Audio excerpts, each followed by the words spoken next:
شروع کرتا ہوں اللہ کے نام سے جو نہایت رحم کرنے والا اور بخشنے والا ہے۔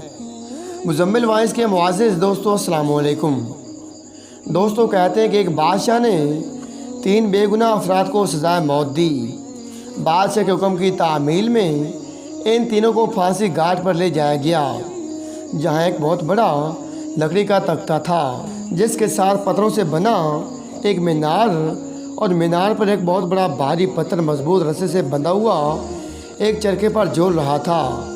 رسے کو ایک طرف سے کھینچ کر جب چھوڑا جاتا تو دوسری طرف بندھا ہوا پتھر زور سے نیچے گرتا اور نیچے آنے والے کسی بھی چیز کو کچل کر رکھ دیتا تھا۔ چنانچہ ان تینوں کو اس موت کے تختے کے ساتھ کھڑا کیا گیا۔ ان میں سے ایک عالم، ایک وکیل اور ایک فلسفی تھا۔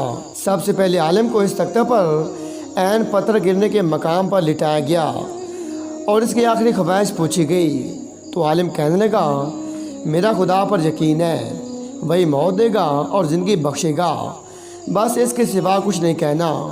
اس کے بعد رسے کو جیسے کھولا تو پتھر پوری قوت سے نیچے آیا اور عالم کے سر کے اوپر آ کر رک گیا۔ یہ دیکھ کر سب حیران رہ گئے اور عالم کے پختہ یقین کی وجہ سے اس کی جان بچ گئی اور رسہ واپس کھینچ لیا گیا۔ اس کے بعد وکیل کی باری تھی۔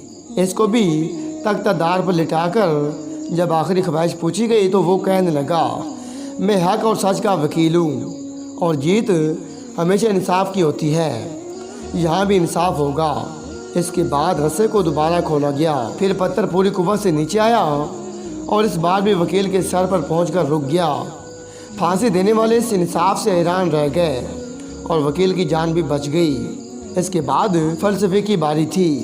اسے جب تختہ پر لٹا کر آخری خواہش کا پوچھا گیا تو وہ کہنے لگا، عالم کو نہ خدا نے بچایا ہے اور نہ وکیل کو اس کے انصاف نے۔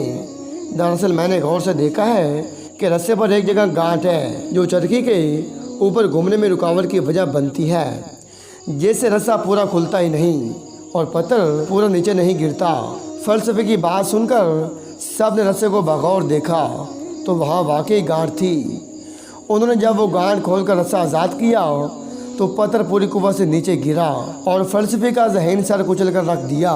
بعض اوقات بہت کچھ جانتے ہوئے بھی منہ بند رکھنا حکمت میں شمار ہوتا ہے۔ جزاک اللہ۔